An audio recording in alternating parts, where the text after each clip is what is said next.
Hello everyone, this is Julian from Kanen Coffee, and today we're just going to quickly test this DeLonghi Magnifica to the shop.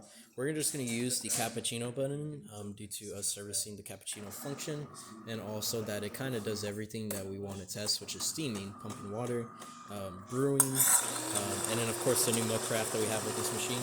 So we're just going to do this for the overall testing of the entirety of the machine.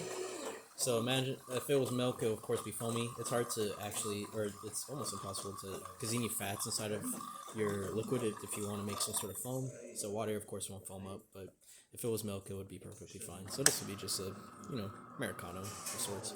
Um, we did get a new milk carafe. We did service the machine. Also, we ran into a few issues with the board, but with DeLonghi's help, we were able to resolve it. So cappuccino, it does your milk first, and then but as you're doing your milk, it grinds coffee and gets it ready for the brewing process, which is what you see right now. We're gonna end this short just so we don't overfill the cup, but that's about it for this repair. If you like this video or any of our other repairs on our channel, leave a like, subscribe, and hit the bell. Thanks for watching.